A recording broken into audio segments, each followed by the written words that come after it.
Doctor BR Ambedkar సచివాలయంలో police వైద్యారోగ్య శాఖలో నియామకాలపై శుక్రవారం సీఎం రేవంత్ రెడ్డి ఉన్నత స్థాయి సమీక్షా సమావేశం నిర్వహించారు.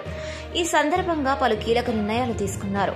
రాష్ట్రంలో పోలీస్ నియామక ప్రక్రియను వెంటనే చేపట్టాలని ముఖ్యమంత్రి అధికారులను ఆదేశించారు. రాష్ట్ర ఏర్పాటు నుంచి ఇప్పటి వరకు జరిగిన ఉద్యోగ నియామకాలపై కూడా నివేదిక ఇవ్వాలన్నారు. వీలైనంత త్వరగా నోటిఫికేషన్ ఇవ్వాలని స్పష్టం చేశారు సీఎం రేవంత్ రెడ్డి.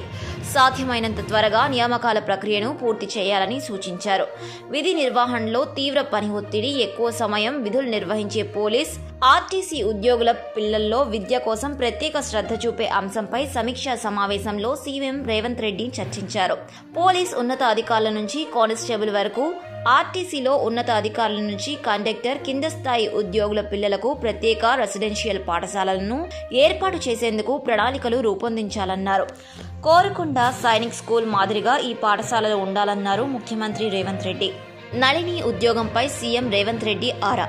తెలంగాణ రాష్ట్ర సాధన కోసం ఉద్యోగానికి రాజీనామా చేసిన డీఎస్పీ నళినిని తిరిగి ఉద్యోగం ఇవ్వడంపై సీఎం రేవంత్ రెడ్డి కీలక ఆదేశాలిచ్చారు. పోలీస్ శాఖలో అదే ఉద్యోగానికి ఇవ్వడానికి ఇబ్బంది ఏమిటని ఆరా తీశారు. నళినికి ఉద్యోగం చేయాలని ఆసక్తి ఉంటే వెంటనే ఉద్యోగంలోకి తీసుకోవాలని సీఎస్ డీజీపీలను ఆదేశించారు. పోలీస్ శాఖలో మార్గదర్శకాలకు సంబంధించి అవరోధాలేమైనా ఉంటే అదే హోదాలో వేరే శాఖలో ఉద్యోగాన్ని ఇవ్వాలని సూచించారు. డాక్టర్ బిఆర్ అంబేద్కర్ తెలంగాణ రాష్ట్ర సచివాలయంలో శుక్రవారం పోలీస్ రిక్రూట్మెంట్ బోర్డు పోలీస్ శాఖలో నియామకాల మీద సమీక్షా సమావేశాన్ని నిర్వహించారు ముఖ్యమంత్రి రేవంత్ రెడ్డి. ఉద్యోగాలకు రాజీనామా చేసి ఎన్నికల్లో పోటీ చేసి ఓడిపోయిన చాలా మంది తిరిగి ఉద్యోగాల్లో చేరిన విషయాన్ని సీఎం గుర్తు చేశారు.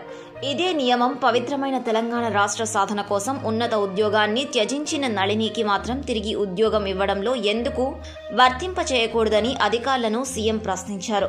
తెలంగాణ రాష్ట్రం కోసం రాజీనామా చేసిన నాయకులకు పదవులు వచ్చినప్పుడు నళినికి ఎందుకు అన్యాయం జరగాలని అభిప్రాయపడ్డారు.